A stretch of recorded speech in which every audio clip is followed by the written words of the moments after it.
Vamos continuar o nosso conteúdo de comportamento físico dos gases, parte 1, tá bom? É interessante a gente relembrar um pouquinho do que nós vimos na aula passada, mas eu só vou lembrar para vocês em teoria. Então, vocês estão lembrados que nós vimos as transformações isotérmica, que é a temperatura constante, as transformações isobáricas, que acontecem em pressão constante, e as transformações isovolumétricas, que acontecem a volume constante.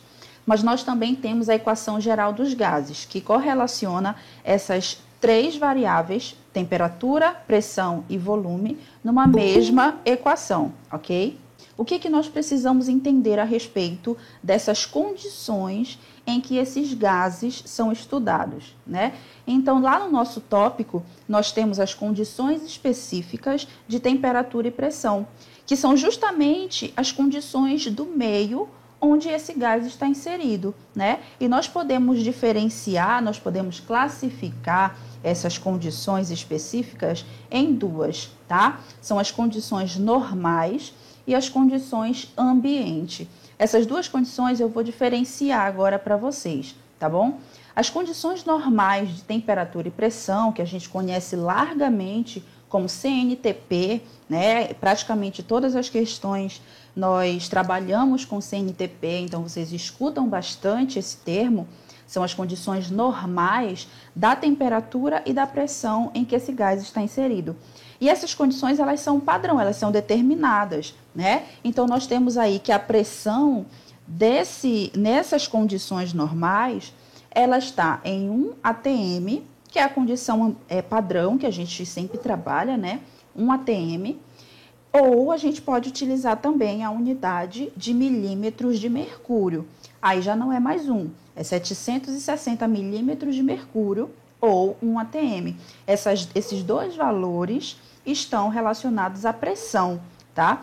E também a temperatura, que tem uma condição normal, que é a dita 0 graus Celsius ou 273 Kelvin. Lembra a escala absoluta de Kelvin, né? Então, nós podemos ter aí essas duas condições normais para trabalhar numa questão. Por exemplo, você vai trabalhar numa questão que não foi dada a temperatura daquele meio em que está sendo trabalhado, né? Só que ele disse que está nas condições normais, então ele está nas CNTPs. Logo, você sabe que a temperatura é o quê? 273 Kelvin. Você não precisa buscar somente nas questões esses valores, né? Você também tem que ter esse aporte de saber que as condições normais acontecem em 1 atm de pressão e 273 Kelvin na temperatura, tá bom? E as condições ambiente, o que elas são? Condições ambiente de temperatura e pressão. É aquele momento em que a pressão permanece 1 atm, mas a temperatura já não é mais 0 graus Celsius, né? A gente não vive num ambiente em que a temperatura é 0 graus Celsius. O nosso padrão para a temperatura ambiente é 25 graus, tá? Então, 25 graus Celsius se torna a condição ambiente de temperatura para trabalhar com um gás. E essa condição transformada para a escala Kelvin se torna 298 Kelvin, né? Então, a gente tem aí já esses dois padrões para podermos trabalhar com condições de gases, tá bom? Então, agora, a gente tem que entender sobre uma terceira variável que nós temos para trabalhar com gases, que é o volume, né? Há pouco nós falamos de temperatura e pressão, agora nós vamos falar de volume. O que diz a respeito de volume na hipótese de Avogadro, né? Se vocês lembrarem do conceito de mol, que eu falei para vocês lá nas aulas que nós trabalhamos massa molar, massa atômica, o que era o mol, né? O mol a gente entende como uma porção, não é verdade? Então, essa porção de moléculas, porção de átomos, que nós conhecemos como mol, ela também está completamente relacionada com os gases quando a gente fala a respeito do volume. Então, olha o que o volume, o que a hipótese de Avogadro vai trazer para nós em termos de conceito. ela diz que volumes iguais, né, de qualquer gás, nas mesmas condições de pressão e temperatura, apresenta a mesma quantidade em mols de substância. O que isso quer dizer? Olha na imagem o exemplo do gás hélio, que é a primeira imagem que nós temos aí, né? Então, a gente tem aqui o gás hélio contendo uma quantidade de moléculas e que um outro gás ao lado, por exemplo, o gás metano, tem a mesma quantidade de moléculas do gás hélio, já que eles estão ocupando o mesmo volume e estão nas mesmas condições de temperatura e pressão. Então, não importa qual é o gás, essa informação de qual é o gás para você trabalhar, ela não é de suma importância.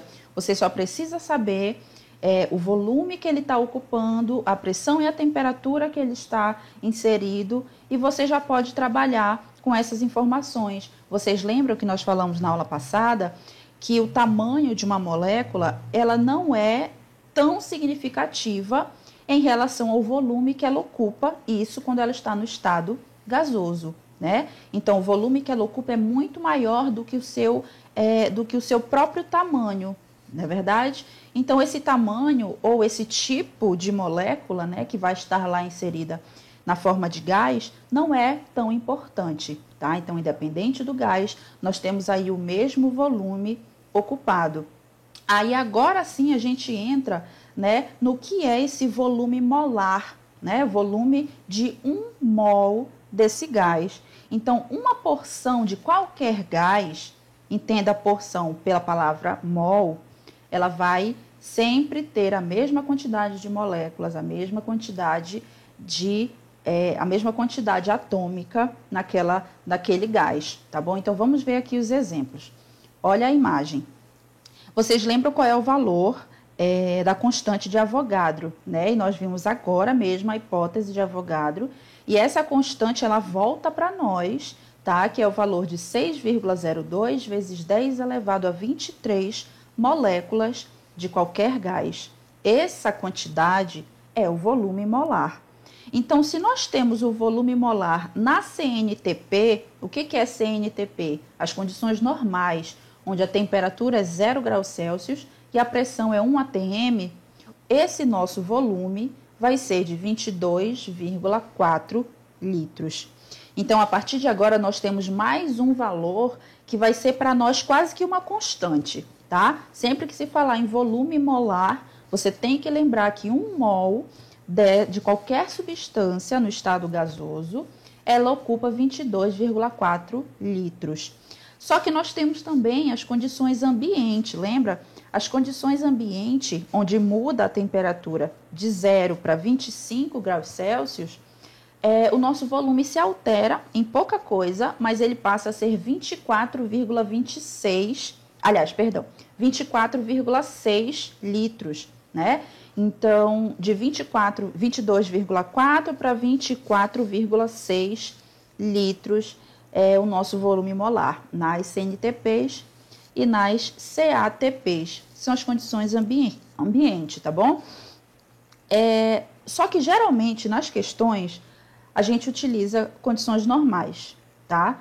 O mais comumente usado são condições normais. Eu acredito que dificilmente vocês tenham encontrado alguma questão trabalhando com condições ambiente, tá?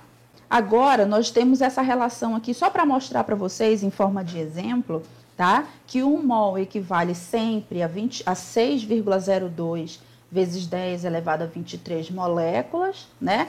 E que esse valor equivale ao volume de 22,4 litros, tá? Isso nas CNTPs, 22,4 litros. Não se preocupem muito com condições ambiente. Como eu falei, vou repetir, dificilmente a gente encontra qualquer questão trabalhando fora das condições normais, tá? Então, geralmente são as condições normais que nós utilizamos, onde a temperatura é em 0 graus Celsius, que equivale a 273 Kelvin, a pressão é 1 atm, então o volume é 22,4, beleza? Então, vamos lá. O nosso carro-chefe da aula de hoje, né? Que é justamente a equação de Clapeyron. Tenho certeza que vocês já devem ter ouvido falar, já resolveram exercícios a respeito, mas sempre fica uma dúvida das unidades, das constantes, então a gente está aqui hoje para poder esclarecer da melhor forma como utilizar essa equação de Clapeyron, tá bom? Então, o que é essa equação? Da onde que ela surgiu? Vamos lá. Aula passada, o que foi? Transformação isotérmica, transformação isobárica e transformação isovolumétrica. Unindo essas três equações, nós temos a equação geral dos gases, que vai trabalhar com pressão, temperatura e volume na mesma equação. Só que, se vocês lembrarem, eu sempre disse para vocês que tem uma constante, né? Se você trabalha com a transformação isotérmica, a temperatura é constante, isovolumétrica, o volume é constante. Então, essas relações de temperatura, pressão, volume, sempre geram uma constante, tá? E a equação de Clapeyron, ela vem justamente relacionar essas constantes, tá? Essas relações que nós temos de temperatura, pressão e volume com a quantidade de matéria do teu gás. Então, sempre que nós trabalhávamos na aula passada com as transformações, era uma quantidade fixa de gás, né? Não variava a quantidade de matéria e ela não importava para nós naquele momento. Só que agora ela vai passar a importar. Então, nós vamos ter a quantidade de matéria reconhecida pelo N, que é de mols, tá? E nós vamos trabalhar com ela junto com as outras variáveis, temperatura, pressão e volume. Só que essas quatro correlações, né, elas vão trazer para nós uma outra constante, que nós vamos conhecer como a constante R, que está mostrando agora na fórmula para vocês, que nós temos a equação PV igual a nRT. Todos esses fatores estão se multiplicando. P vezes V igual a N vezes R vezes T. Então, o que nós temos nessa nossa equação, tá? Então, nessa nossa equação, nós temos o quê? P equivale à pressão, né? Nós já vimos esse P desde a aula passada, então a gente sabe que significa pressão e sabe que nós podemos utilizar essa pressão em ATM, milímetros de mercúrio ou até mesmo Pascal, né? Que é bastante comum de utilizar também, tá? V o que significa? Volume. Então, a gente já tem o conhecimento a respeito de volume. Eu posso trazer ele em litros, posso trazer em ml, eu posso trazer em outras unidades, mas para trabalhar na equação, eu preciso que esse volume esteja em litros, tá bom? N significa o quê? A nossa quantidade de matéria. Eu já dei para vocês essa equaçãozinha da quantidade de matéria, a gente já conhece, já trabalhou com ela. N é igual a massa de quê? A massa que foi dada na questão, né? A massa que você utilizou daquele gás. Foi utilizado 100 gramas do gás, foi utilizado 500 gramas do gás. Então, essa é a massa, tá? Dividido pela massa molar. Então, você tem sempre que saber, pela questão, qual é essa molécula gasosa que está sendo trabalhada, para você poder saber a massa molar dela a partir dos dados da tabela periódica de massa atômica dos elementos da fórmula molecular, tá bom? Então, quantidade de matéria aí vem ser esse nosso M sobre MM, tá? Massa sobre a massa molar. Logo, nós podemos substituir na equação de Clapeyron esse N pela sua fórmula, tá?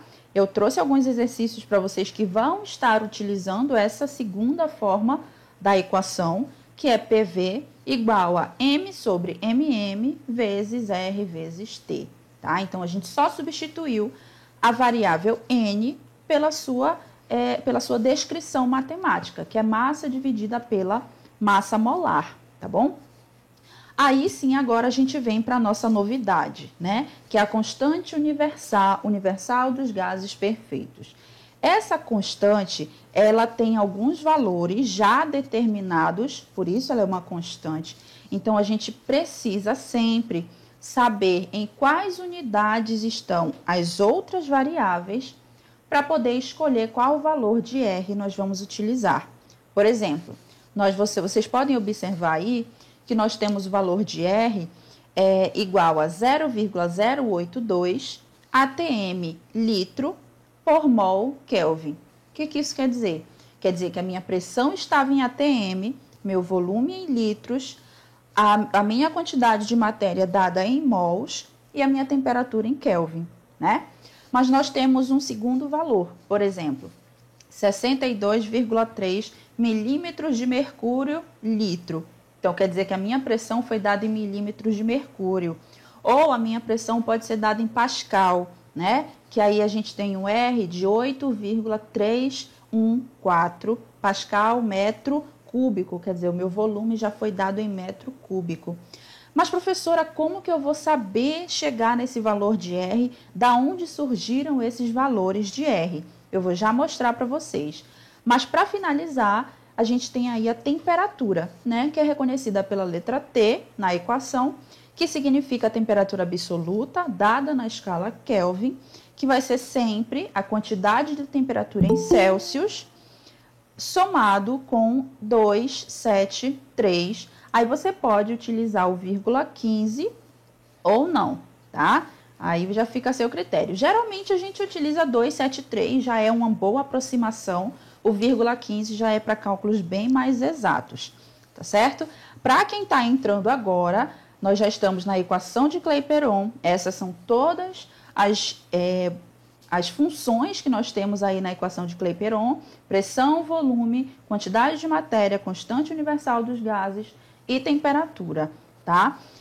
Agora eu vou mostrar para vocês quais são as deduções matemáticas da constante universal dos gases, para nós sabermos de onde ela vem, para ficar mais simples de entender e não simplesmente jogar valores nas fórmulas, tá bom? Então, olha só. A constante universal dos gases perfeitos, que é reconhecida pela letra R, ela pode ser isolada da nossa equação de Clapeyron. Então, nós vamos ter R igual a PV sobre NT, tá bom?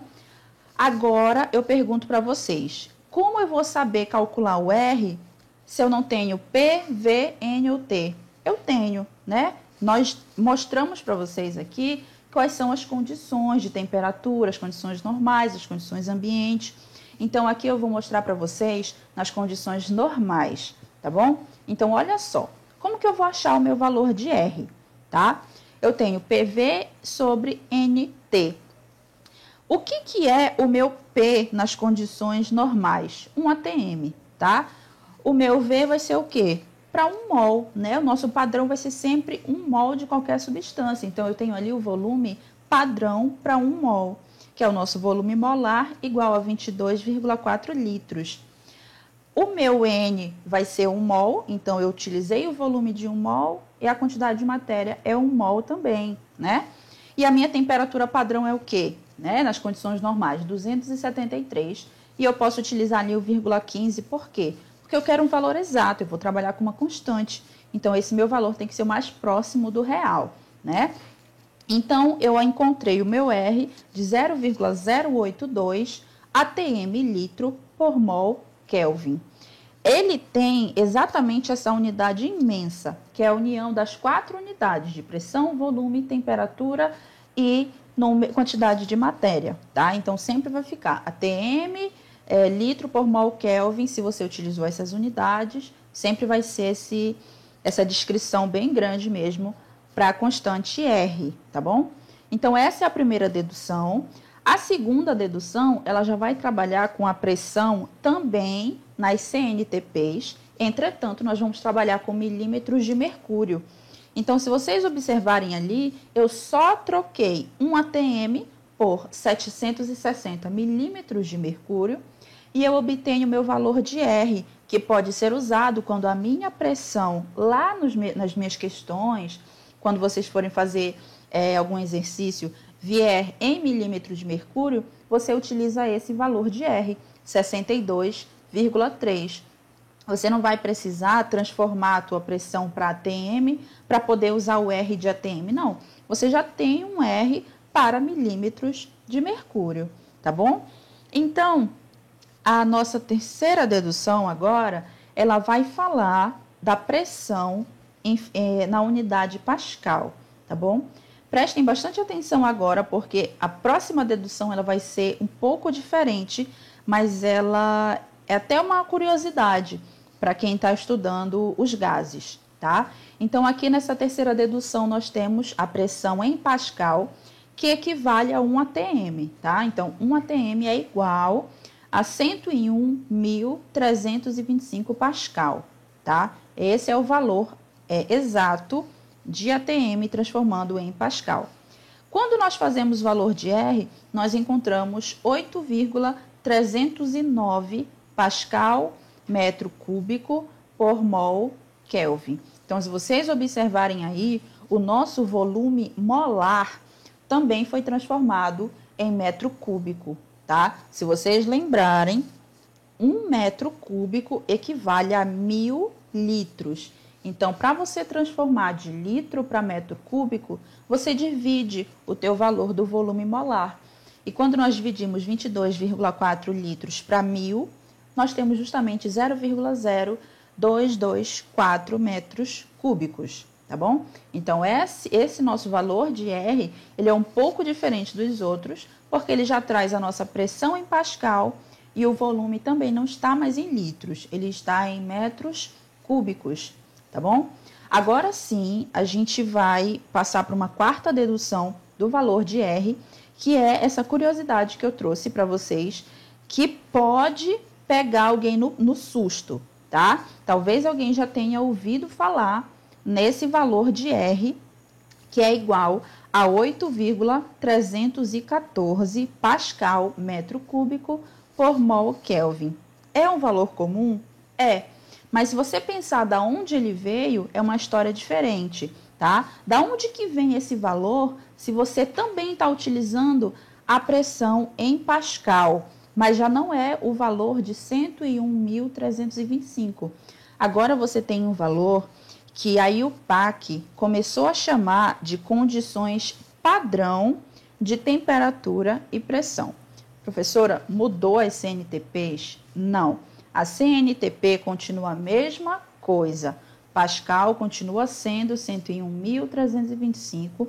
A TM continua sendo 1 para pressão e a temperatura continua sendo a mesma, 273 Kelvin.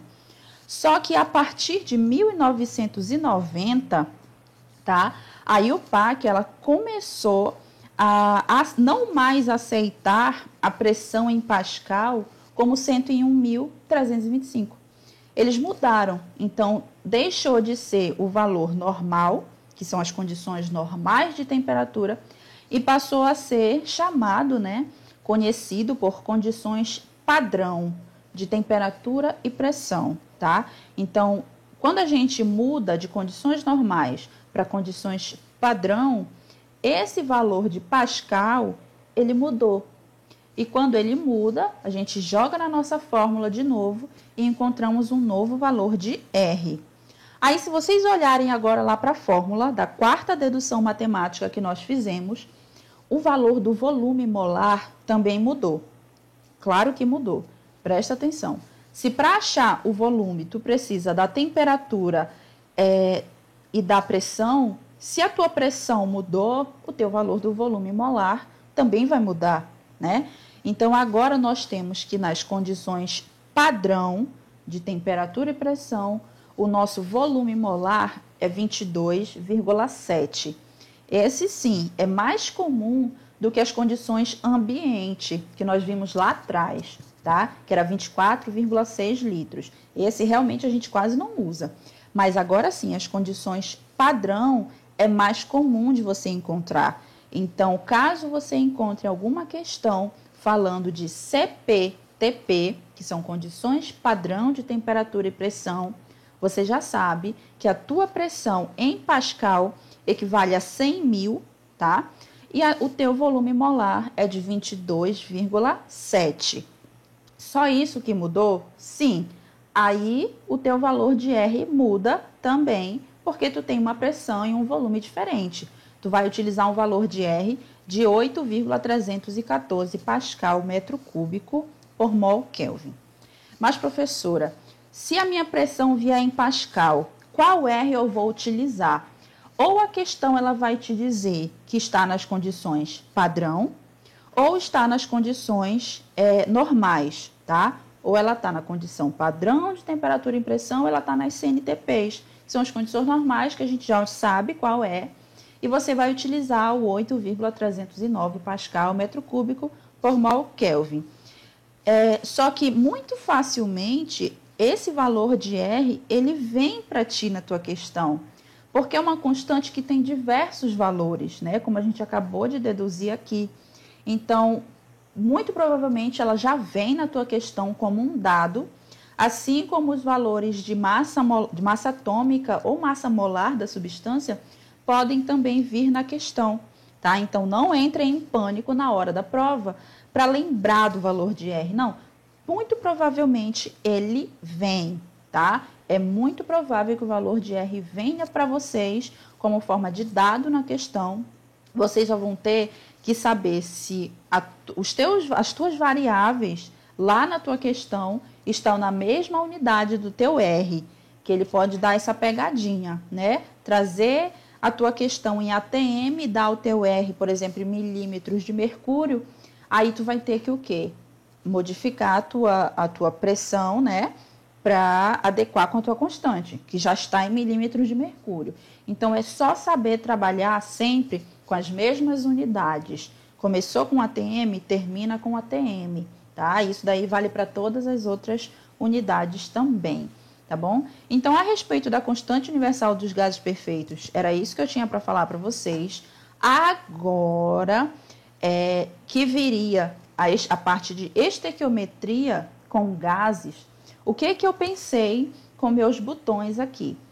A parte de estequiometria, ela não envolve só a parte dos gases, é uma parte bem extensa, né, do estudo da química. Então, nós vamos ter uma aula específica para trabalhar com estequiometria, aí nós vamos complementar o estudo dos gases com a parte de estequiometria dos gases, tá bom? Então, hoje nós vimos o quê? Nós vimos as condições de temperatura e pressão, nós vimos essa diferença, né, das condições normais, condições ambiente, vimos agora as condições padrão, nós trabalhamos volume molar e a hipótese de Avogadro. Agora que nós já conhecemos a equação de Clapeyron, nós já sabemos o que cada uma dessas variáveis significa, nós vamos trabalhar com elas com alguns exercícios que eu trouxe para vocês.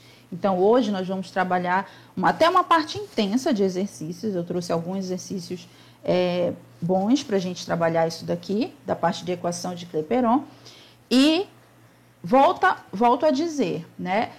A parte matemática desses exercícios aqui, eu trago, às vezes, em alguns deles, de forma rápida, tá? Mas vocês podem, a qualquer momento, parar, ou aqui pela nossa aula, ou no momento posterior, para nós tirarmos todas as dúvidas que ficarem, tá bom? Então, vamos lá aprender a aplicar essa nossa equação de Clapeyron que nós estudamos hoje numa questão prática, tá? Esse exercício, ele é do material de vocês. Então, é a questão de número 143 do material e ela está aqui toda o enunciado da questão, todos os dados que foram dados na questão e as alternativas, tá bom? Como é uma questão bastante extensa, o que eu vou fazer para vocês aqui? Eu vou ler o final da questão, que é justamente para saber o que a questão está pedindo para nós, tá? Então, vamos lá. Ele diz o seguinte, que antigamente era utilizado, né, o gás hidrogênio para inflar os balões. E mesmo apresentando um grande risco, né, que era a utilização desse gás, porque ele é bastante inflamável, que é o gás hidrogênio, se utilizou essa técnica por muito tempo, mais de 150 anos. Ok. Agora, imagina que para a geração do gás hidrogênio, foi utilizado 240 litros de solução aquosa de ácido clorídrico em concentração 12 mol por litro, tá? E 80,64 quilogramas de ferro metálico por meio da reação que está sendo apresentada abaixo. Então, essa equação, ela mostra para nós justamente a reação de formação do gás hidrogênio, tá? Nós temos aí ferro metálico, 1 mol de ferro metálico, 2 mols de ácido clorídrico, formando lá no finalzinho 1 mol de gás hidrogênio. Essa informação é importante, tá? Nós temos aí a formação de 1 mol de gás hidrogênio. Da onde eu tirei essa informação de 1 mol? É só a gente lembrar que se não tem nenhum número na frente da minha fórmula molecular, significa que é 1, né? Então, nós temos aí 1 mol, que é o nosso coeficiente estequiométrico, né? A nossa quantidade em mols daquela substância. Então, a temperatura a 25 graus Celsius e pressão de 1 atm, o volume de gás hidrogênio, considerando como um gás ideal para inflar esse balão, será de aproximadamente... Aí ele faz a perguntinha, né? Então, ele quer saber o volume necessário para inflar esse gás nessas condições, tá? De 25 graus Celsius e 1 atm. Então, vamos para a nossa resolução, tá bom? Olha só, na resolução, nós temos aí a primeira coisa, encontrar o número de mols de ferro. Mas por que o número de mols de ferro? Porque é o único dado que ele dá para nós a respeito de massa, né? Se vocês observarem na questão, ele tem o quê? 80,64 quilogramas de ferro metálico. E a nossa reação de formação do gás, ela começa com o ferro metálico, que é o ferro sólido. Então, nós sabemos a informação de quanto ferro metálico está sendo utilizado para formar determinada quantidade de hidrogênio, que a gente vai descobrir agora quanto foi formado. Então, se ferro é a informação que nós temos, ferro é a informação que a gente vai utilizar, tá bom? Então, vamos encontrar o número de mols do ferro metálico. O número de mols, vocês sabem, é massa sobre massa molar, tá? Qual é a massa que ele deu na minha questão? Ele deu 80,64 quilogramas. Mas tu não vai utilizar quilograma na tua fórmula molecular. Tu vai utilizar a quantidade em gramas, tá? Então, transforma, né? Multiplica esse valor por 1.000 e você encontra 80.640 gramas, tá? Para utilizar aí na massa para encontrar o número de mols do ferro. A massa molar dessa substância, ela foi dada nos dados da questão. Então, a gente tem ali que a massa atômica do ferro é de 56 gramas por mol. Se ferro metálico é formado apenas por ferro, então a massa molar do ferro metálico é a mesma massa atômica do ferro, tá? Então, continua sendo 56 gramas por mol. Fazendo essa conta, que é uma divisão, nós encontramos o número de mols do ferro, tá bom? Que é de 1.440 mols. Olha só, na quantidade de 80 quilos de ferro metálico, nós temos 1.440 mols.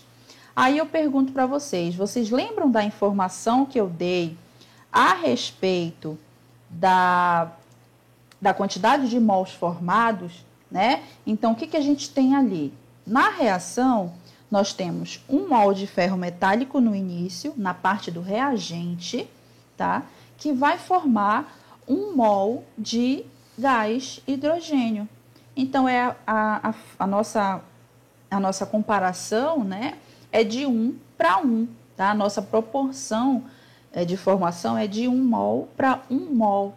Então, se eu tenho 1.440 mols de ferro, eu vou ter 1.440 mols de hidrogênio, de gás hidrogênio, tá? Se é 1 para 1, então o mesmo valor que a gente achou para o ferro vai valer para o hidrogênio nessa nossa questão. Então, agora ficou simples. Se eu já tenho temperatura, eu já tenho pressão, eu já tenho uma constante que é o R e já encontrei o número de mols de hidrogênio, eu posso achar o volume de hidrogênio que está sendo formado por essa reação de 80 quilos de ferro metálico, tá bom? Então, agora o que eu vou fazer? Substituir os valores. A pressão que ele dá é a padrão, né, de 1 atm, condições normais. O volume permanece, que é o que eu vou encontrar na minha questão. Eu substituí o valor de N. A constante R eu estou utilizando atm, litro por mol Kelvin, porque a minha pressão está em ATM e meu volume, então, eu vou encontrar em litros, né? Se vocês perceberem, eu já cortei ali todas as unidades que aparecem iguais. Então, ATM corta com ATM, mol corta com mol e Kelvin corta com Kelvin. Só vai sobrar litro, que é para o meu volume que eu estou encontrando, tá bom? Esse 1 ATM que está multiplicando o volume, eu vou passar para o outro lado dividindo, porque eu quero isolar a variável V do volume. E eu vou encontrar no final de toda essa questão 35.188 litros de quê? De gás hidrogênio formado a partir dessa reação de 80 quilos de ferro metálico, tá? Então, ele pergunta, aproximadamente quantos litros desse gás vai ser formado, né? Aí você tem ali a alternativa C, que é a que mais se aproxima. Ela fala em 35 mil litros e nós encontramos aí 35.188 litros de gás hidrogênio, beleza? Esse é o nosso primeiro exercício. Agora a gente vai para uma segunda questão, que também é do material de vocês, só que ela já não relaciona nenhum gás específico, ela traz essa pergunta para ti, de qual gás que está sendo utilizado. Então, achei interessante para a gente trabalhar aqui, tá bom? Então, vamos lá para a questão. O que ele está dizendo para nós aí? Que a massa de 708 gramas de um alcano, então a gente não sabe qual é o alcano que ele utilizou, mas nós sabemos que alcano tem o quê? Somente carbonos e hidrogênios, tá? Lembrando lá da química orgânica, e entre eles só tem o quê? Ligação simples, tá? Então, foi armazenada em um recipiente de volume igual a 30 litros, exercendo uma pressão de 10 atm, quando a temperatura é igual a 27 graus Celsius. De acordo com esses dados, qual é o composto que está contido no recipiente? Aí eu te pergunto, como que tu vai descobrir isso, né? Se ele não te deu nenhuma informação específica a respeito do teu composto. Aí eu pergunto para ti, quais são as variáveis que tu tem na tua questão? Tu tem massa, né? Tu tem ali volume, tu tem pressão e temperatura, tá? O teu R ele já dá como uma constante. Então, a partir dessa massa, tu já percebeu que tu pode encontrar o quê? O número de mols ou a massa molar, né? Como o número de mols não diz para nós especificamente qual é a substância, né? Eu posso ter 1 mol, 2 mols de qualquer coisa, mas a massa molar ela é mais específica. Então, eu vou utilizar todos esses meus valores junto com a massa para encontrar a minha massa molar, tá?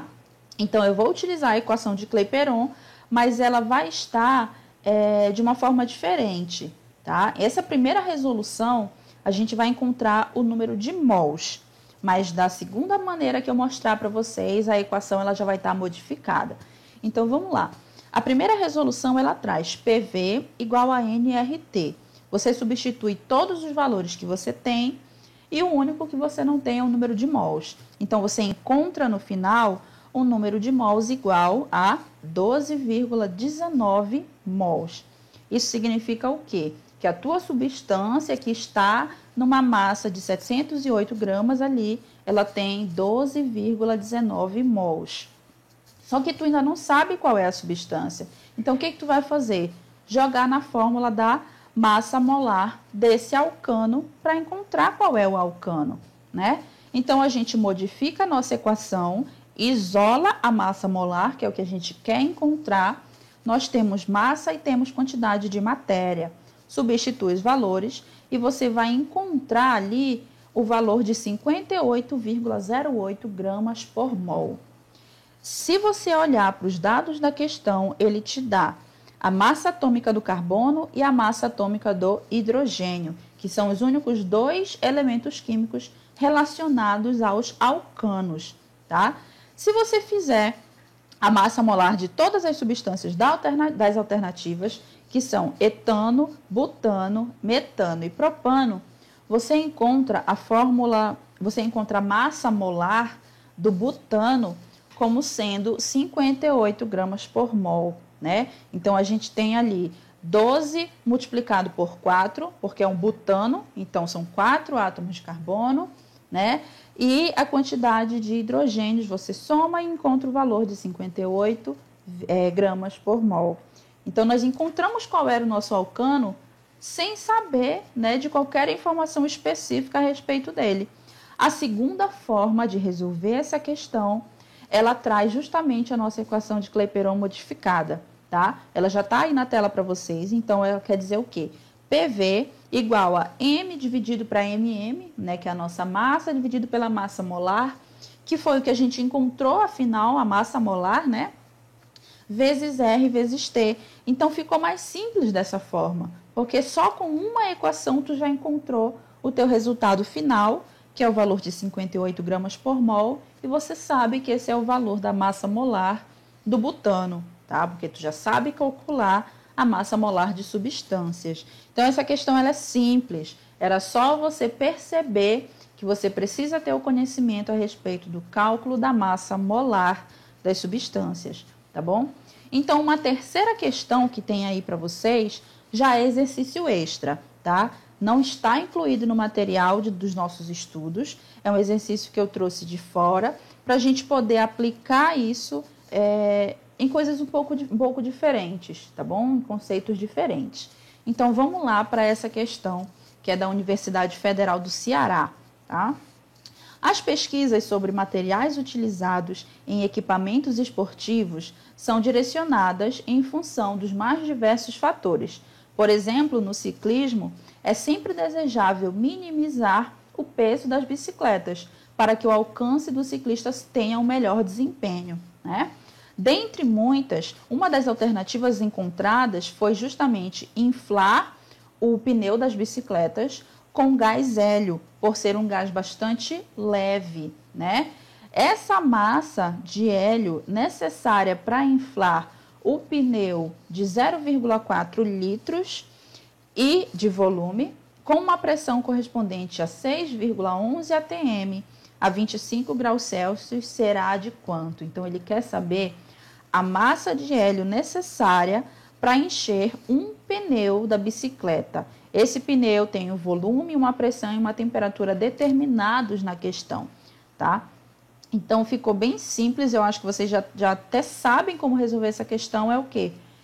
Aplicar a equação de Clapeyron. Tu tem todos os valores das variáveis aí. Tu só vai encontrar o valor da massa. Mas, professora, não tem massa relacionada diretamente na equação de Clapeyron? Tem. Primeiro, tu pode encontrar o número de mols e depois encontrar a massa, tá? Só que tu passaria por um processo diferente. Ou a gente pode fazer como a gente vai mostrar aqui para vocês. Então, olha só. Se tu tem pressão, tem volume, já tem uma constante R que é padrão e tem a tua temperatura, acha o teu número de mols. Então, encontrando o valor do número de mols desse gás, você encontra o valor de 0,1 mols, tá? Achou o teu valor de mol. Agora, o que tu vai fazer com o teu valor da quantidade de matéria desse gás? Tu sabe que ele é gás hélio. Então, se tu tem quantidade de matéria e já tem a massa molar do gás hélio, que é o quê? Igual à sua massa atômica, né? Tu pode achar a massa molecular a massa da tua substância, que é o que ele quer, né? A massa de hélio para encher esse pneu. Então, mexendo ali na fórmula, nós temos que a massa é igual à quantidade de matéria multiplicado pela massa molar, tá? Substitui esses valores e você vai encontrar uma massa de 0,4 gramas, ou seja, alternativa A, né? 0,4 gramas. Como fazer essa questão de uma forma mais simples? De novo, lembra que N é igual a massa sobre a massa molar da substância. Então, substitui, usa a tua equação de Clapeyron modificada. Tu só vai substituir os valores que tem ali, deixar o M, que é a tua variável que tu quer encontrar, a matemática é a mesma. Logo, o resultado final tem que ser o mesmo também. M igual a 0,4 gramas, tá bom? Então, a gente encontra novamente aí a massa de hélio necessária para encher um pneu da bicicleta, tá? Olha esse outro exercício que eu trouxe aí para vocês. Ele é da Universidade Federal do Piauí, né? Ele diz o seguinte: o octano, que tem a fórmula molecular C8H18, é um dos constituintes da gasolina. Quando você dirige um automóvel, ocorre a queima através da reação de combustão, né? Considerando essa combustão como um processo completo, encontre o volume de oxigênio, que é O2, puro, a uma pressão de 1,025 atm e 27 graus Celsius, para queimar 57 gramas de octano. Então, o que ele quer saber? A quantidade que vai ser utilizada de oxigênio na queima do octano. Então, você tem que ter a reação de combustão do octano, né, que está presente na gasolina. Aí você tem ali a reação já balanceada, tá bom? Então, ou você pode usar 25 sobre 2, ou você poderia ver 12,5. É o mesmo valor. Só que aqui, a reação ela foi dada com o coeficiente estequiométrico não decimal. Então, ele veio na forma fracional mesmo, tá? É normal encontrar ele na forma de fração, tá bom? Então, vamos lá para a resolução da nossa questão. Primeira coisa, qual é a massa molar do octano? Né? A gente precisa saber a massa molar, porque a gente vai trabalhar com N, quantidade de matéria. Então, eu tenho que saber a massa molar do que eu estou trabalhando. Logo, eu encontro que é 114 gramas. Né? Eu fiz ali a multiplicação, é a soma total dos átomos do octano e encontrei 114 gramas por mol. Segundo passo, justamente encontrar o número de mols, não só do octano, mas também do oxigênio, que é o que a gente quer. Então, ali no primeiro passo, nós encontramos o número de mols do octano de 0,5 mols. Então, agora tu sabe que 0,5 mols de octano está comparado, né, na nossa regra de 3, para justamente 25 sobre 2 de oxigênio. Da onde eu tirei esses valores, tá? Eu estou tirando justamente da minha equação, tá bom? Então, se da minha reação lá de combustão do octano. Se eu fizer ali a proporção, né? 1 mol de octano está para 12,5 mols de oxigênio. 0,5 mols está para quanto? Aí eu vou encontrar o meu valor de X relacionado a mols de oxigênio. Eu encontrei o quê? 6,25, tá? Então, esse valor é o que você vai utilizar na equação de Clapeyron para poder encontrar o volume do oxigênio. Então, tu tem que utilizar o número de mols de oxigênio. Tu não pode utilizar o número de mols do octano para encontrar oxigênio. Tu estaria encontrando o volume de octano também, tá bom? Então, vamos lá. Eu tenho a equação de Clapeyron, substitui pressão, volume é o que tu vai encontrar, substituir N, que é a quantidade de matéria, a constante tu já tem, e a temperatura nós transformamos em Kelvin. Então, 27 graus Celsius mais 273, 300 Kelvin, né? Agora sim, eu encontrei o volume de 150 litros, tá? Esse volume de 150 litros, ele quer justamente dizer que é o volume de oxigênio utilizado na combustão completa do octano, tá bom? Então, o nosso próximo exercício, a nossa próxima questão, ela é uma questão que apareceu na nossa provinha do Enem, tá? Apareceu na provinha do Enem de 2012. É um pouco antiga? É. Só que é uma questão que tem um tipo de resolução que é muito recorrente em muitos exercícios. Então, como ela traz ali um contexto para nós, ela tem realmente uma carga de atualidades aí, tá? Então, é importante a gente trabalhar esses tipos de questões que já foram vistas em provas, por exemplo, como o Enem. Vocês, mais do que ninguém, sabem disso, não é verdade? Então, vamos lá para a nossa questão. Ela tem um enunciado um pouco extenso, mas eu vou fazer questão de ler para vocês, porque é uma história boa para a gente entender o contexto da questão. Vamos lá. O polímero, conhecido como PET, ele é um material presente em diversas embalagens de descartáveis.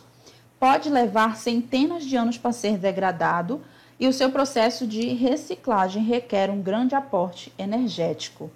Nesse contexto, uma técnica que visa baratear esse processo de reciclagem trata-se justamente do aquecimento de uma mistura de plásticos em um reator a 700 graus Celsius e 34 atm de pressão.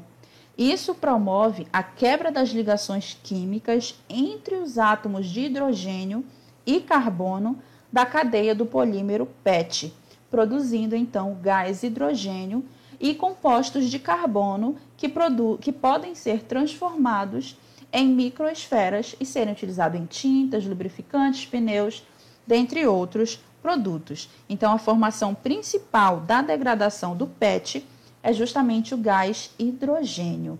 Aqui embaixo vocês têm a fórmula estrutural do PET, de uma porção desse polímero.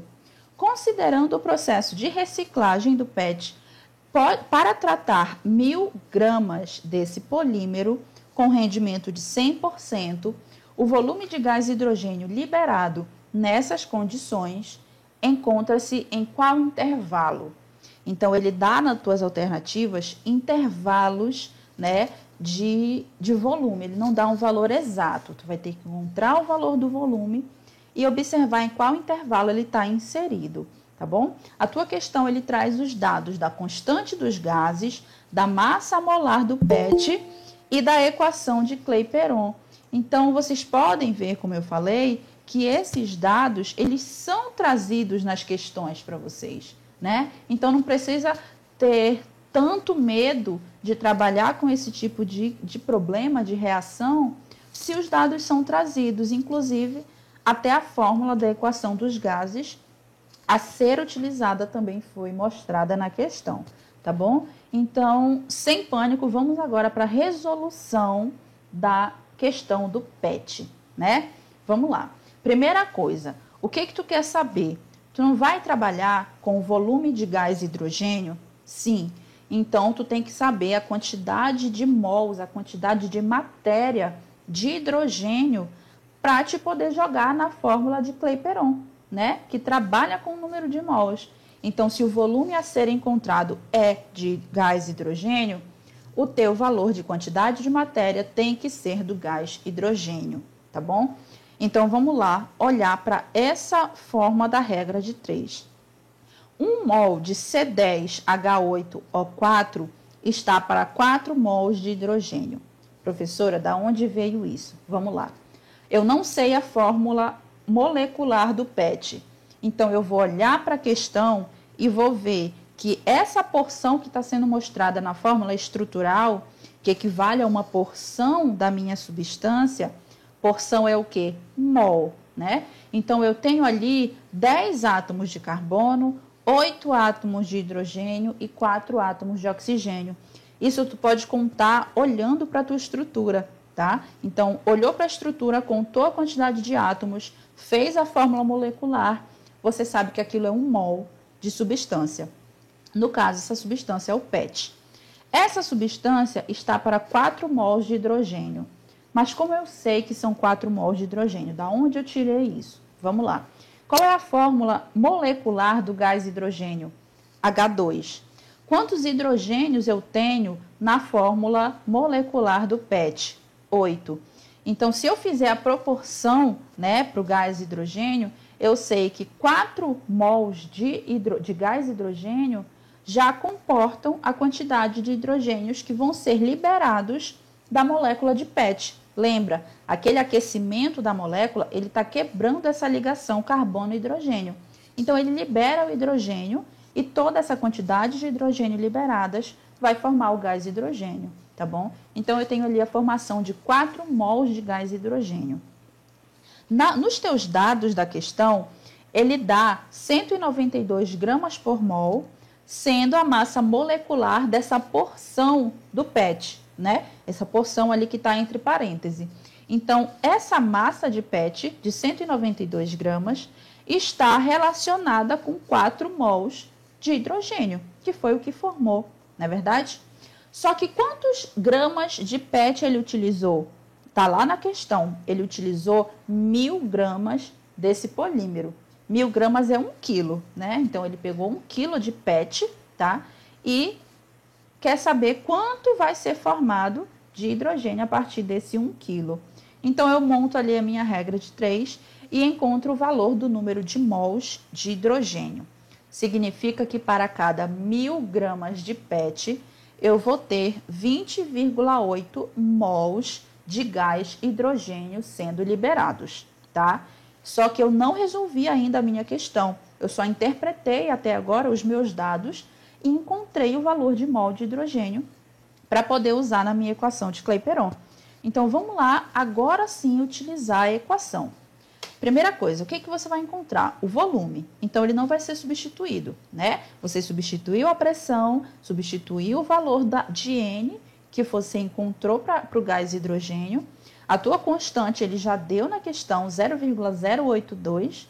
E a tua temperatura, que foi dada em graus Celsius, que era 700 graus, você transformou em Kelvin. Você tem, então, 973 Kelvin.